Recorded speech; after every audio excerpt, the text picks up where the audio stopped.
네, 오늘 주님께서 우리에게 주시는 말씀은 로마서 13장 8절부터 10절 말씀, 우리 한 목소리로 같이 읽어보도록 하겠습니다. 8절부터 10절 같이 읽습니다. 시작. 피차 사랑의 빛 외에는 아무에게든지 아무 빚도 지지 말라.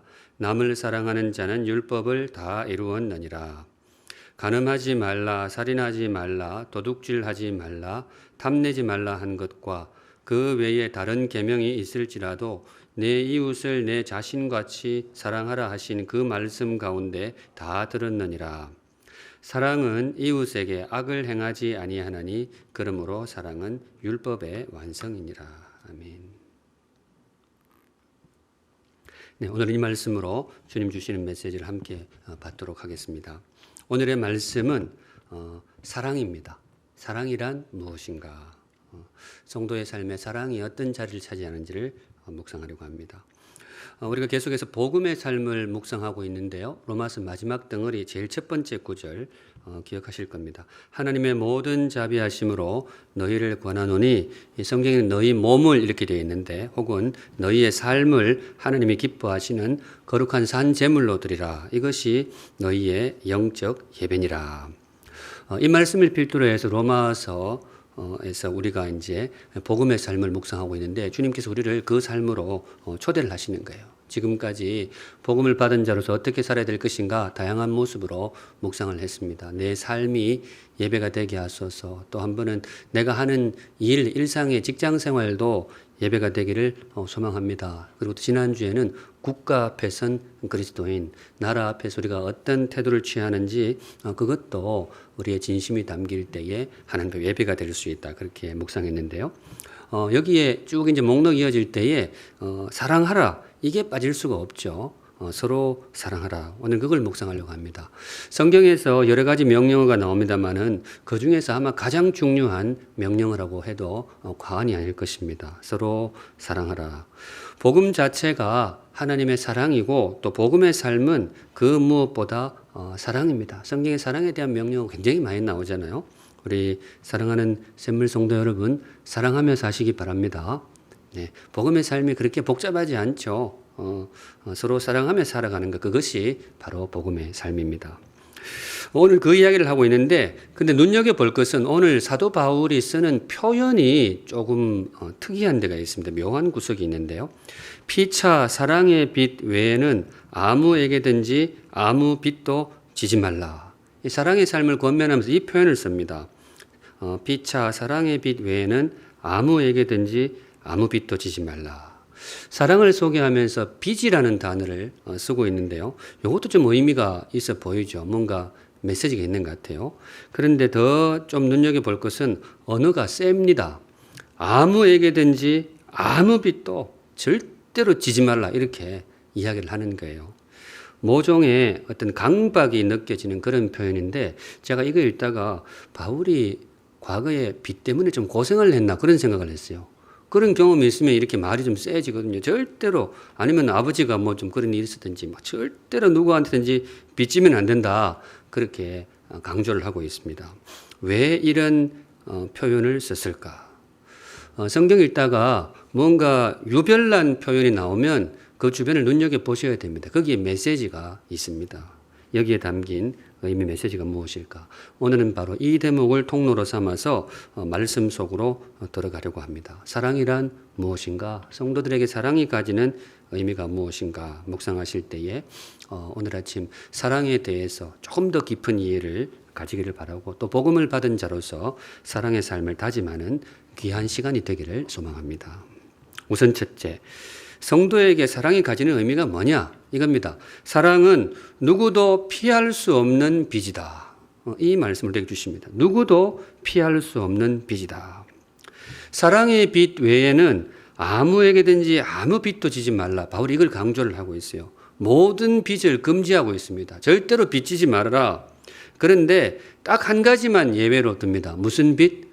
사랑의 빚. 이거는 괜찮다 이거예요. 다른 빚은 절대로 지면 안 되는데 사랑의 빚은 예외다. 이 말을 하고 있는데, 이 정말 속뜻이 뭐냐? 왜 이런 표현을 쓰느냐?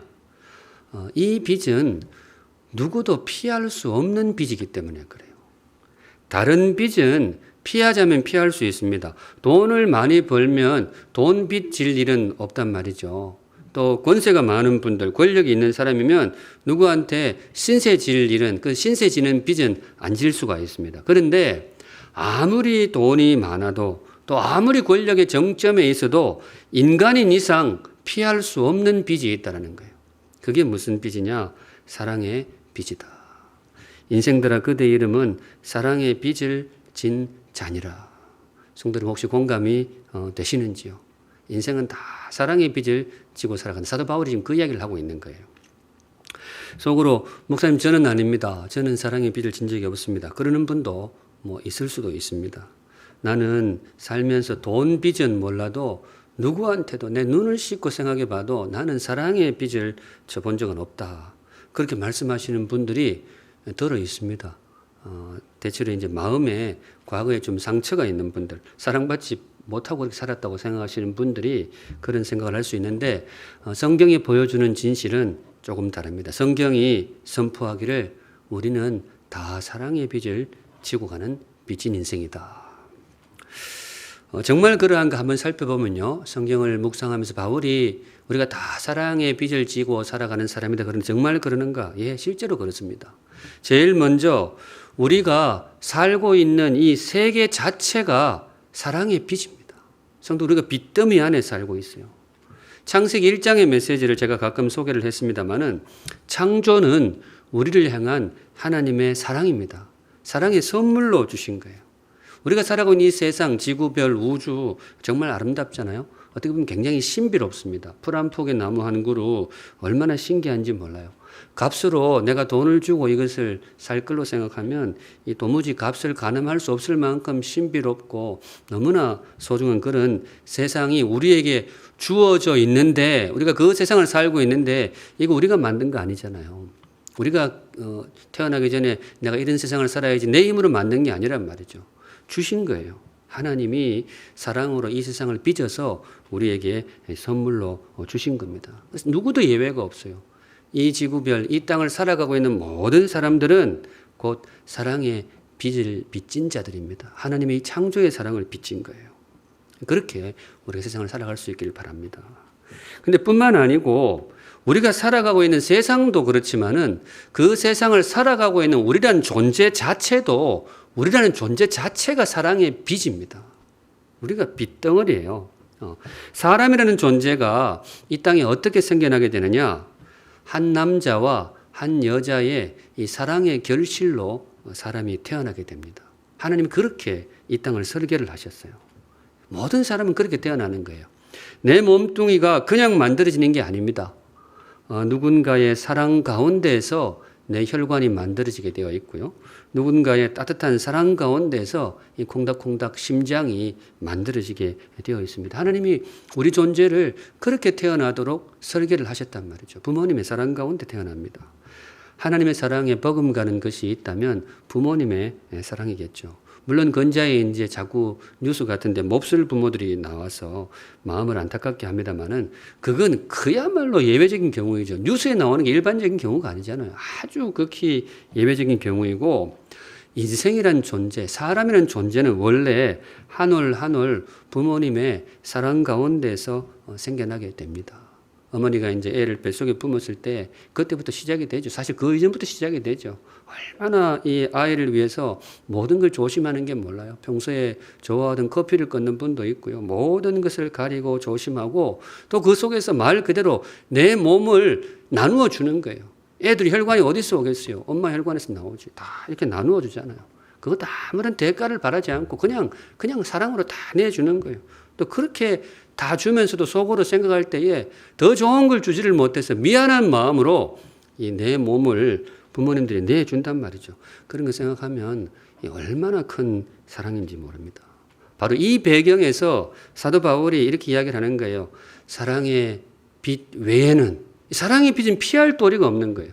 존재 자체가 이 사랑의 빚으로 생겨난 존재이고 살아가고 있는 공간 자체가 사랑의 빚으로 만들어진 그런 공간을 살아가는데 인생들이 어떻게 이 빚을 피할 수가 있겠어요? 그래서 주시는 말씀이 인생들아 그대 이름은 사랑을 빚진 자들이니라. 제가 열심히 떠들고 있는데 공감이 되십니까? 맞습니까? 예, 그렇잖아요. 우리가 그렇게 살아. 우리 다 빚진 인생들이에요. 그런데 성경이 왜 이런 말을 할까? 왜 이렇게 빚 이야기를 강하게 밀어붙일까? 아침부터 그거 듣고 주눅들라고 주는 말씀이냐? 그렇지는 않습니다. 왜 이 빚을 이야기를 하느냐? 이유인즉 행복하라고. 우리 성도들 어제보다 더 행복한 삶을 살라고.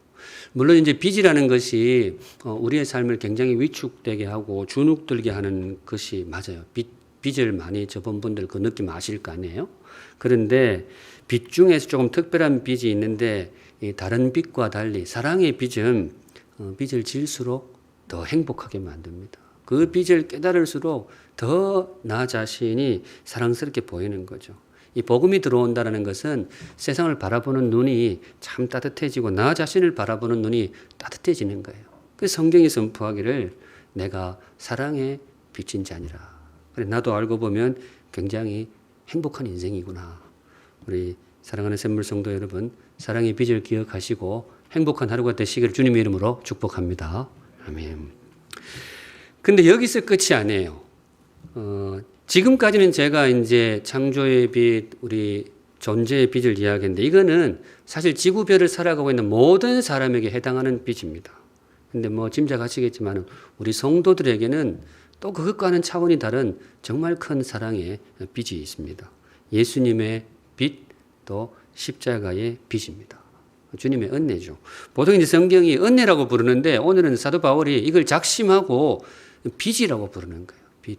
근데 은혜하고 빚은 뉘앙스가 약간 다르죠. 그런데 생각하면 이게 빚이 맞아요. 주님께 정말 큰 빚을 진 거예요. 근데 우리는 평소에 좀 가끔은 이걸 그냥 모르고 지나가는 거예요. 그걸 너무 당연하게 생각해요. 원래 예수님은 원래 그런 분이야. 예수님은 예수님이니까 십자가에 달려 죽는 것이고 나는 나니까 그거 받는 것이고 다 그런 것이지 뭐 그렇게 심각하게 생각하느냐. 그러면 그분이 굉장히 섭섭해 하죠.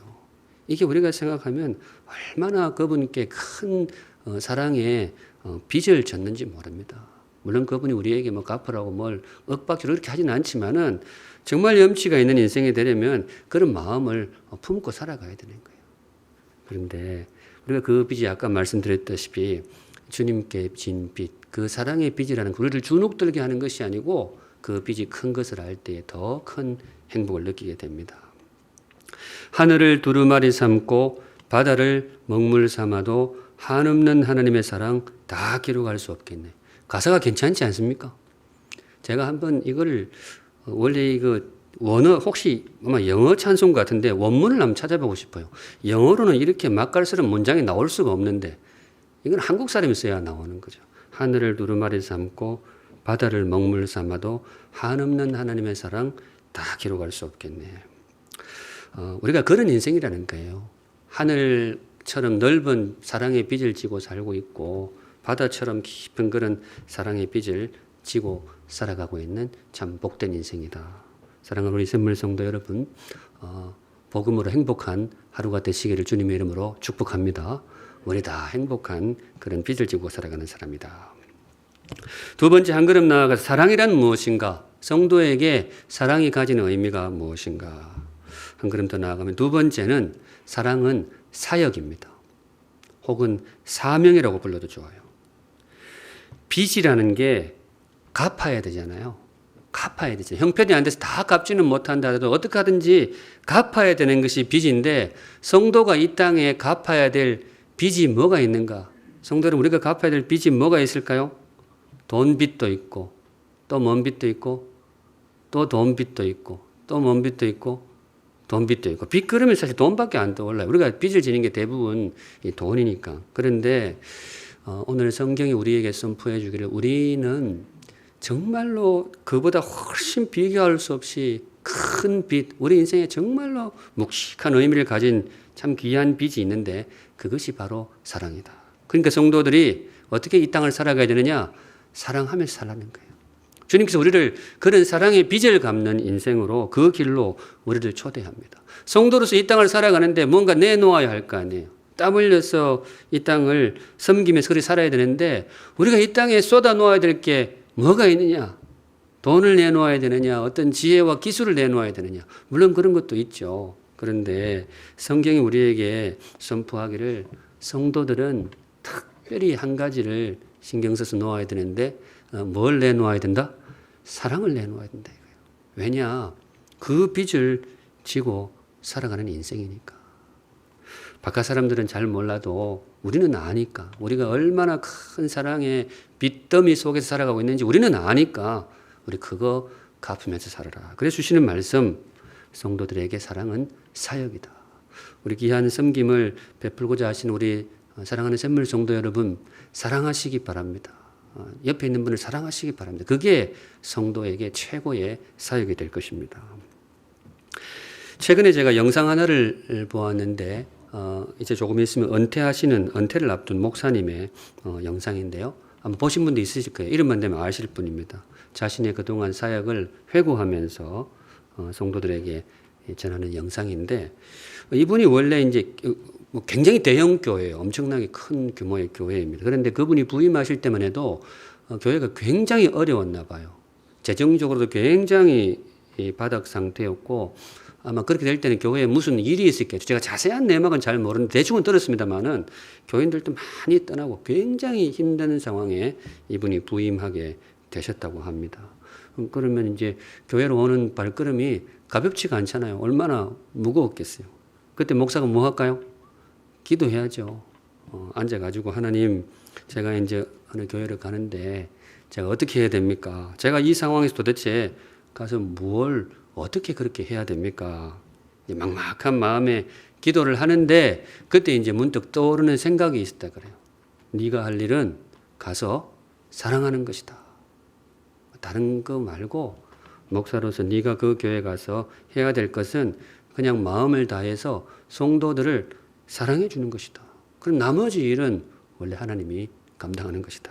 그 소리가 올라왔다는 거예요. 물론 뭐 환상 중에 들리는 그런 소리는 아닌데 기도 중에 이렇게 생각이 올라올 때가 있잖아요. 그래서 이분이 이게 바로 하나님이 주신 음성이구나. 하나님이 나에게 주시는 사명이구나. 그렇게 이제 교회로 와서 그렇게 사역을 하셨다고 해요.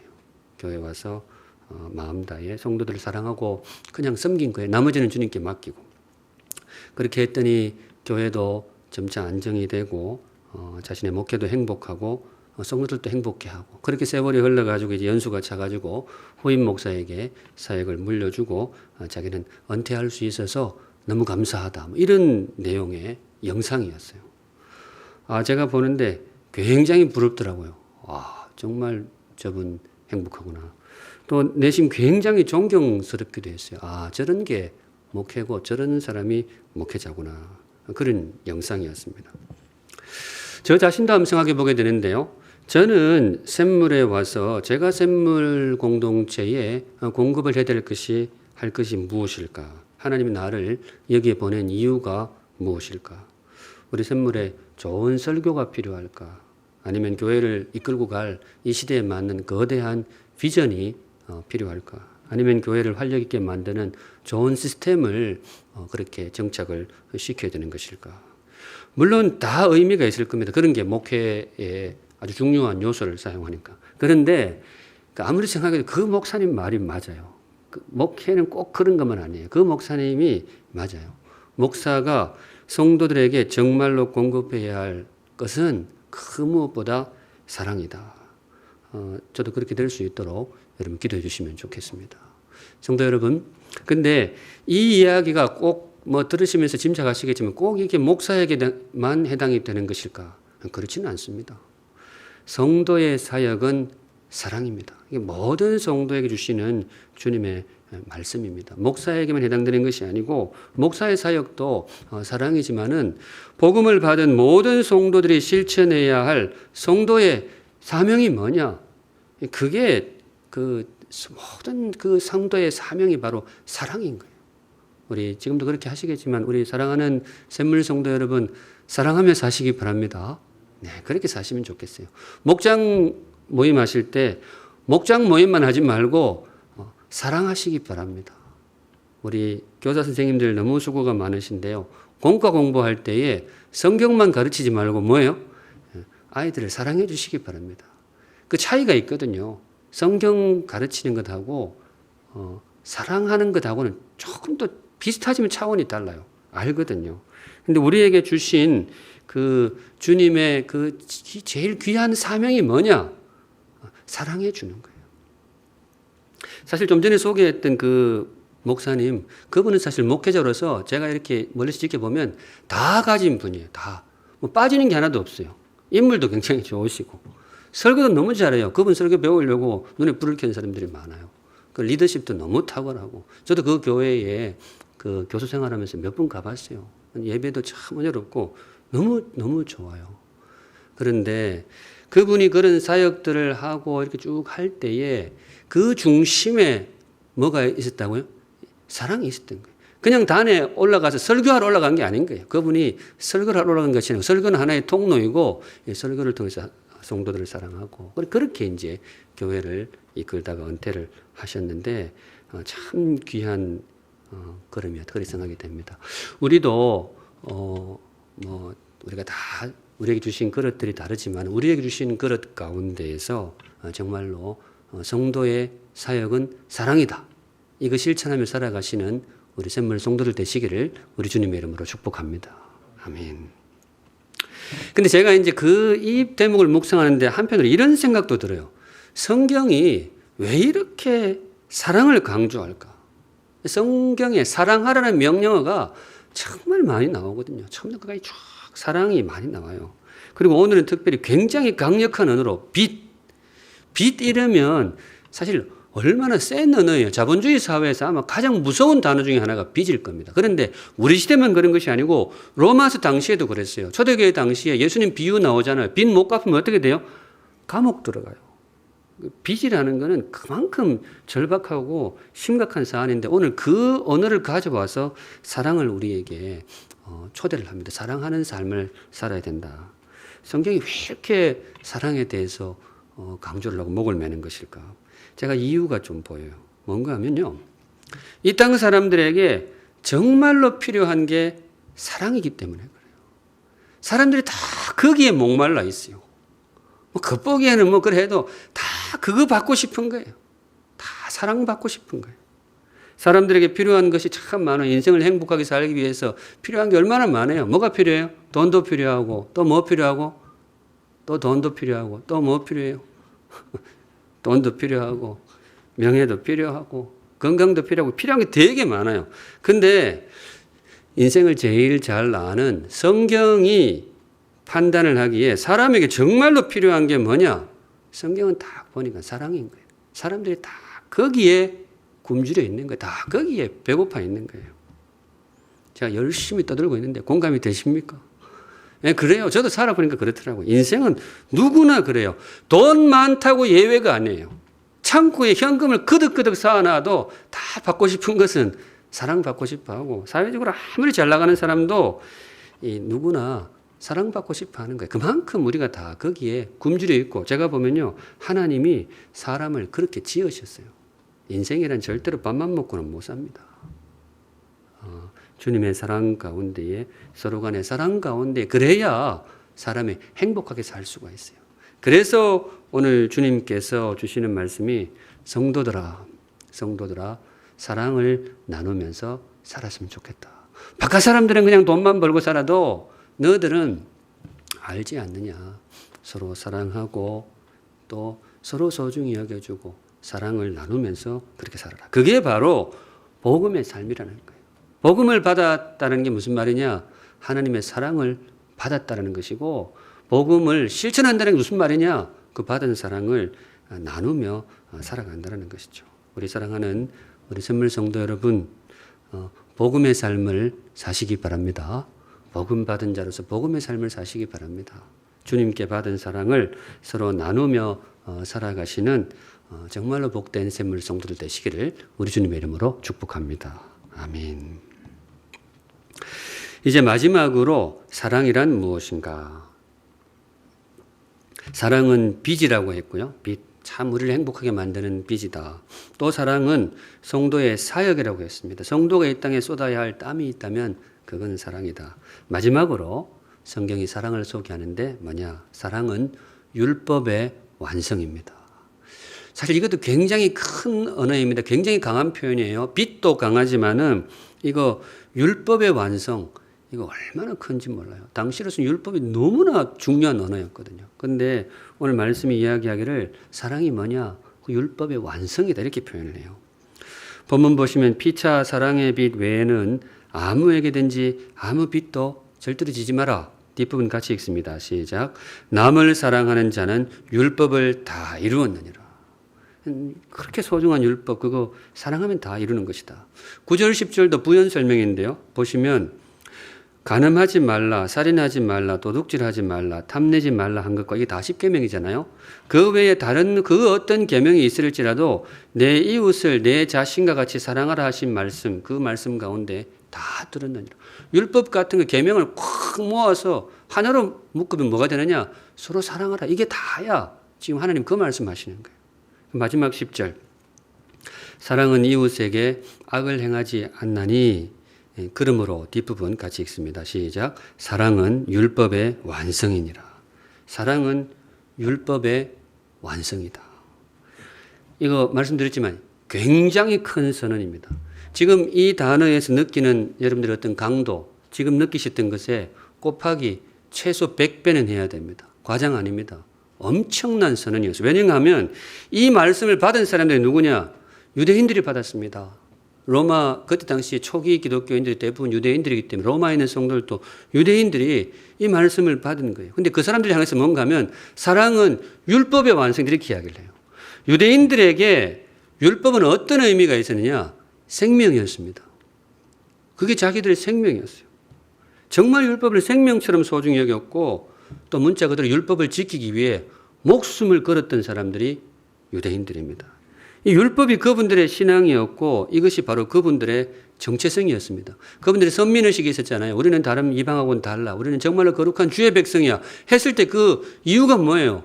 하나님 도대체 그들에게 무엇을 주셨어요? 율법을 주신 거예요. 정말 그분들에게는 너무나 소중하고 정말로 흠모하고 정말로 마음으로 그렇게 사랑하는 율법인데 오늘 성경이 말씀하시기를 그 율법의 완성이 있다 이거예요. 너희들이 받은 그 율법의 최고 절정 완성이 있는데 그게 뭐냐? 그게 사랑이다. 사랑은 율법의 완성이니라.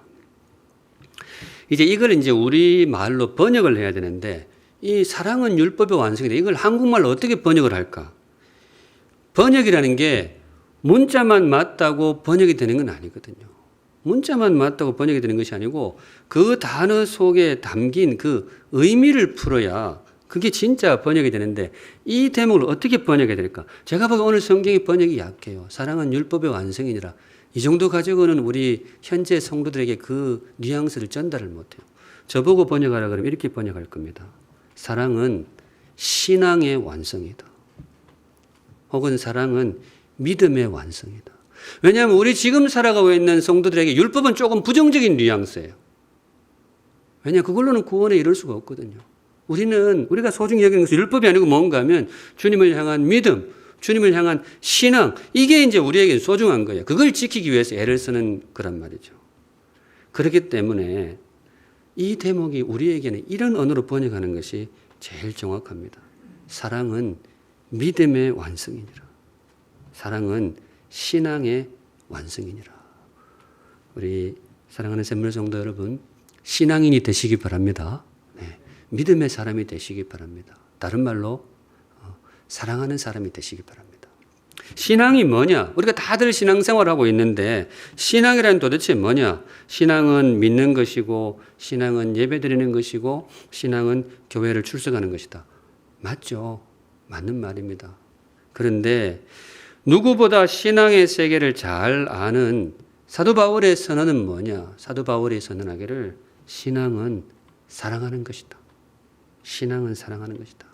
네가 정말로 신앙이 있느냐? 네가 정말로 하나님을 믿고 예수 신앙을 고백을 하느냐? 그렇다면 사랑해라. 그렇다면 사랑을 나누며 살아라. 그것이 신앙의 완성이니라. 이 말입니다. 유대인들에게 느꼈던 그 언어를 그대로 번역해 드리면 그렇습니다. 성도 여러분, 신앙인이 되시기 바랍니다. 사랑하며 사시기 바랍니다.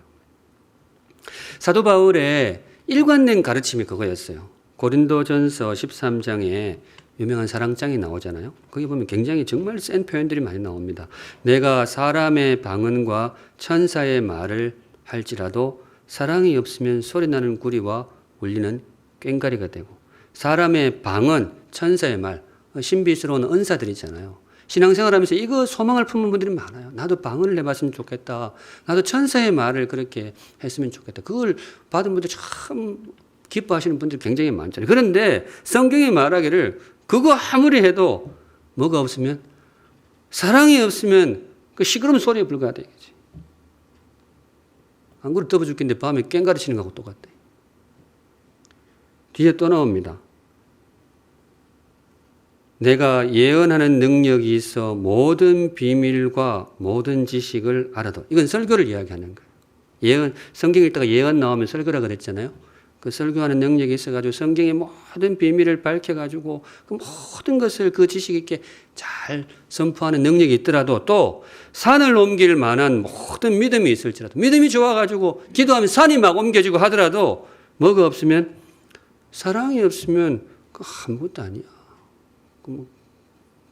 아무것도 아니요. 사랑이 없으면 아무것도 아니에요. 뒤에는 더 센 표현이 나오는데요. 3절에 내가 내게 있는 모든 것으로 구제하고 또 내 몸을 불사르게 내줄지라도. 성도님, 이거 신앙입니까 아닙니까? 이만한 신앙이 어디 있어요. 내 가진 재산을 가지고 다 어려운 이웃들에게 구제로 내주고, 심지어 남은 몸뚱아리 하나만도 다른 사람을 위해서 희생하게끔 불사르게 내어줘도 사랑이 없으면 내게 아무 유익이 없느니라. 제가 이런 거 보면 성경이 좀 심하다 싶을 정도로, 이게 얼마나 귀해요. 내 모든 전재산을 구제를 하고 내 몸까지 내어줄지라도 사랑이 없으면 아무 유익이 없다. 이게 무슨 말인가 하면요, 내가 모든 것을 들여서 구제를 해도 거기에 사랑이 안 담길 수도 있다는 거예요. 성도님, 그럴 수 있을까요? 내가 모든 섬김, 모든 희생을 다 하는데 거기에 사랑이 안 들어가 있는 경우예요. 성경은 잘 안 속습니다. 사람은 잘 속고 나 자신은 잘 속아도요, 성경은 안 속아요. 성경은 눈이 밝거든요. 그럴 수가 있다는 거예요. 아무리 그렇게 귀한 섬김을 하더라도 사랑이 안 들어갈 수 있는데, 그러면 아무것도 아니라 이게 아무것도. 왜냐? 신앙의 완성은 사랑이거든요. 그래서 마지막에 선포하기를 그런즉 믿음, 소망, 사랑 이 세 가지는 항상 있을 것인데 그 중에 제일은 사랑이라. 우리 사랑하는 샘물 성도 여러분, 신앙인이 되시기 바랍니다. 정말로 믿음의 사람이 되시면 좋겠어요. 신앙이 뭐냐? 복음이 뭐냐? 물론 거기에는 지식적인 요소도 있고 믿음, 신념의 요소도 분명히 있습니다. 그런데 우리 신앙의 완성은 사랑입니다. 복음의 완성은 사랑이다. 여러분들의 사랑으로 힘을 얻는 사람이 꼭 있기를 바랍니다. 여러분들이 그 따뜻한 사랑 때문에 용기를 얻는 그런 사람이 뭐 너무 많지는 않아도 한둘은 꼭 있기를 바랍니다. 그래야 우리가 진짜 신앙인이에요. 주님이 먼저 그 길을 걸어주셨습니다. 우리 주님은 그 삶 자체가 사랑이었죠. 사랑의 그 시작점이 함께 해주는 거잖아요. 함께 마음을 함께 해주는 것이 사랑인데, 우리 주님의 탄생 자체가 사랑의 표현이었고, 그분이 걸어가신 십자가도 사랑이고, 사실은 주님이 남기신 마지막 명령, 지상 명령도 사실은 사랑이었습니다. 요한복음 13장 34절에 주님이 이렇게 명령하셨죠. 새 계명을 너희에게 주노니 서로 사랑하라. 내가 너희를 사랑한 것 같이 너희도 서로 사랑하라. 복음서가 4개인데요. 복음서마다 주님의 말씀을 기록하는 방식이 조금씩 차이가 있어요. 특색 있게 기록을 합니다. 마태복음은 주님의 가장 중요한 명령을 뭐로 받는가 하면, 마태도 주님의 제자잖아요. 주님 따라다니면서 주님이 이걸 제일 힘주어 이야기했다. 그걸 뭐로 받는가 하면, 가서 제자 삼으라. 이게 제일 중요하다고 생각했어요. 그래서 마태는 그걸 굉장히 강하게 소개를 합니다. 그런데 요한복음, 우리가 방금 읽은 요한복음, 요한도 주님의 정말로 가까운 제자잖아요. 근데 이분은 따라다니니까 예수님의 목소리는 이 대목에서 제일 핏대가 올라갔어. 뭔가 하면 서로 사랑하라. 이거야. 우리 교회에 주신 사명은 이 서로 사랑하라 이거야. 근데 사실은 두 개가 다르냐 하면 그렇지 않습니다. 한 주님인데 어떻게 다를 수가 있겠어요? 표현만 약간 다르지. 그게 둘로 합쳐지는 구절이 있어요. 그게 바로 방금 읽었던 34절 뒤에 나오는 35절입니다. 35절은 같이 한번 읽습니다. 시작. 너희가 서로 사랑하면 이로써 모든 사람이 너희가 내 제자인 줄 알리라. 이게 복음의 사명이거든요. 너희가 내 제자인 줄 알리라. 너희를 통해서 이 세상이 나를 알게 될 것이다. 근데 이제 마태는 그렇게 이야기했잖아요. 가서 복음을 전하라. 가서 제자 삼으라. 그래야 복음을 알 것이다. 근데 요한은 그 대목보다 이걸 했어요. 가서 제자 삼으라. 요한은 이걸 어떻게 번역하는가 하면 서로 사랑하라. 우리가 서로 사랑하며 살아갈 때에 세상이 우리를 통해서 주님을 알게 될 것이고 그분들이 복음을 알게 될 것이다. 우리 사랑하는 샘물 성도 여러분, 우리 샘물교회에 사랑이 많은 교회가 되기를 바랍니다. 네, 정말 좋은 교회 되면 좋겠어요. 그렇게 지금도 그렇지만은 우리가 그렇게 할 때에 정말 우리를 통해서 복음이 흘러가게 될 것입니다. 요한은 바로 그 맥락을 짚어 주었습니다. 물론 우리가 교회가 걷지 말아야 될 악한 일에 대해서는 단호해야 됩니다. 교회가 진리의 문제에 있어서는 단호한 울타리를 쳐야 됩니다. 그러나 그런 단호함 때문에 우리의 마음까지 메마르면 성숙한 교회가 아닙니다. 사랑으로 가득한 교회, 따뜻한 우리 샘물교회 될 수 있기를 우리 주님의 이름으로 축복합니다. 오늘 여기까지 말씀 정리합니다. 오늘 주님께서 주신 말씀, 사랑이란 무엇인가? 사랑이란 무엇인가? 우리의 신앙 언어 가운데 가장 뜨거운 언어이고 또 우리에게 늘 숙제와 같은 그런 언어입니다. 서로 사랑하라. 기억할 것은 사랑은 우리 성도에게 빚입니다. 빚. 우리가 그 사랑의 빚 안에서 존재했고 지금도 그 빚 안에서 살아가고 있습니다. 그래서 제일 먼저 사랑이라는 단어를 떠올릴 때는 부담보다 행복하시면 좋겠어요. 내가 주님의 정말로 큰 사랑 안에 살고 있구나. 그렇지만 또 돌아서서 주님이 우리에게 주신 사명이기도 합니다. 나한테 받은 사랑을 나누면서 살아라. 그게 성도의 삶이다. 그게 복음의 삶이다. 그리고 우리에게 주님께서 정말 귀한 응원을 주셨는데요. 사랑이 뭐냐? 사랑은 신앙의 완성이다. 네 마음속에 사랑이 있다면 그 자체가 신앙이고 그것이 바로 나의 제자의 그럽니다. 지금도 잘 실천하고 계시겠지만은 이 모든 말씀을 담아서 주님의 사랑을 정말로 행복하게 누리시고 받은 사랑을 서로 나누며 살아가시는 우리 복된 샘물 성도들 되시기를 우리 주님의 이름으로 축복합니다. 아멘. 우리 함께 찬양하겠습니다. 찬양 제목이 그 사랑이라는 찬양인데요. 아버지 사랑 내가 노래해. 주님의 사랑이 감사하는 마음으로 함께 찬양하겠습니다. 거룩하신 하나님 아버지, 우리가 다 사랑에 빚진 자들인 것을 고백합니다. 평소에 그냥 넘어가기도 하지만 말씀의 빛에 들어올 때에 우리 삶의 진실을 깨닫습니다. 내 몸이, 내 존재가 사랑의 빚이고 내 몸이 살아가고 있는 이 땅도 하나님의 사랑의 빚임을 고백합니다. 그래서 우리가 겸손할 수밖에 없고 그래서 우리가 행복할 수밖에 없는 참 귀한 인생인 것을 깨닫게 하심을 감사합니다. 무엇보다 예수님의 십자가 그 사랑의 빚을 진 인생인 것을 늘 기억하며 주께서 주신 사명대로 받은 사랑 나누며 살아가는 우리 샘물 성도들이 되게 하여 주시옵소서. 우리의 신앙을 나타날 때에 다른 것들도 많이 있지만은 사람을 사랑하고 내 사랑을 통해서 용기를 얻는 사람, 내 사랑을 통해서 힘을 얻는 사람, 그런 사람이 우리에게도 꼭 있게 하여 주시옵소서. 거룩하신 하나님 아버지, 오늘도 우리 성도들 귀한 헌물 하나님께 올려드립니다. 기쁨으로 받아주시고 우리 성도들의 고백과 감사와 또 마음의 소망도 세밀하게 살펴주시고 우리 사랑하는 성도들을 제일 복되고 제일 존귀하고 선한 길로 인도하여 주시옵소서. 아멘. 지금은 우리 주 예수 그리스도의 크신 은혜와 우리를 위하여 외아들의 목숨을 내어주신 하나님 아버지의 그 크신 사랑과 지금도 우리와 함께 하시는 성령 하나님의 따뜻하고 세밀한 인도하심이 머리 숙여 주를 예배하는 또 사랑의 빚을 갚으며 살아가기를 소원하고 다짐하는 사랑하는 모든 샘물 성도들 머리 위에 그 삶 위에 이제로부터 영원까지 항상 함께 계실지어다. 아멘.